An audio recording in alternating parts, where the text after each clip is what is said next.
বলি আইয়া পড়ছি মুই একটা নতুন রেসিপি লইয়া। হ্যাঁ, নতুন বলাটা ঠিক ভুল হবে, কিন্তু তাও যারা যারা লাঠা মাছ এইভাবে খায়নি, মানে পাতলা ঝোল, তাদের কাছে তো অবশ্যই নতুন। আর এইভাবে ছাড়াও কিন্তু সবাই যেটা খেয়েছে সেটা হচ্ছে কষা, একদম মশলাপাতি দিয়ে কষা কষা যাকে বলে। তো চলো, মাত্র 15 মিনিটই টাইম লেগা। ওকে, তো ভাজা লাঠার সাথে লঙ্কা, ও এটা না তো এইটা, এই যে লঙ্কা আর পেঁয়াজ, তো এইগুলো নিয়ে নিয়েছি। আর যেটা প্রয়োজন সেটা হচ্ছে এইটা ছাড়া কিন্তু সম্পূর্ণটাই পুরো অসম্পূর্ণ। ধনিয়া পাতা, জানি নেতিয়ে লতা হয়ে গেছে, তাও এতেই আমাদের কাজ চলে যায়। সবটাই আমি কিন্তু সাজিয়ে ফেলেছি। মাত্র 15 মিনিট টাইম লাগবে আপনাদের জন্য, আমার তো 10 মিনিটেই হয়ে যাবে। তো কড়াইতে তেল দিয়ে ভালোভাবে গরম করে নিয়েছি, তারপরে দিয়ে দিয়েছি সেই ভাজা করা লাঠাগুলো। ভালোভাবে নাড়িয়ে চাড়িয়ে এক এক করে ঠিক পজিশন মতো বসিয়ে দেবো, যাতে সবকটারই গায়ে আগুন তাপ সবকিছুই লাগে। বেশ লাল লাল করে ভাজতে হবে। তো ঠিক এইরকম ভাবে। দেখে কেমন লোভ লোভ লাগছে না? তো চলো, সেই তেলেই দিয়ে দিয়েছি কিন্তু ভালোভাবে নাড়িয়ে চাড়িয়ে পেঁয়াজটাকে ভালোভাবে নাড়িয়ে চাড়িয়ে এর মধ্যে দিয়ে দেবো লঙ্কা।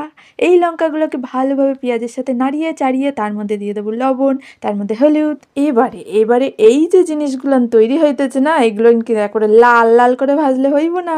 এই মশলাটাকে না হালকা হাতে হালকা হালকা ভাজতে হবে, যাতে তরকারিতে গোটা গোটা থাকে। এইবারে দিয়ে দেবো কিন্তু জল, তাও আবার পরিমাণ মতো। দেখো, জলটা খুব বেশি দেবে না, আবার খুব কমও দেবে না। ওই যে মাঝখানেও ফাঁকা করে দিয়েছে না, ওর মধ্যেই হ্যাঁ মাছটা ঢেলে দেবো। দেখে এখন তরকারিটা হিজিবিজি লাগতেই পারে, কিন্তু 5-7 মিনিট দেরি করে যাও। এই যে মশলাটা গোটা গোটা ঝোলে ভাসছে না, এইটার জন্যই কিন্তু ঝোলটা হেভি সুন্দর টেস্টি হবে। একটুখানি দেরি করে গেলেই কিন্তু এই ঝোলটা ফুটে উঠবে, আর তারপরেই দিয়ে দেবে কিন্তু ধনেপাতা বা ধনিয়া পাতা। তো যার জন্য টেস্টটা কিন্তু মারাত্মক আসবে, পুরো টেস্টটাই চেঞ্জ করে দেবে এই ধনেপাতাতে। একেবারে পাতলা ঝোল আছে, নো এক্সট্রা মশলা। যারা এরকম পাতলা খেতে ভালোবাসে তাদের জন্য কিন্তু এটা খুবই সুন্দর একটা রেসিপি। কেসা লাগা?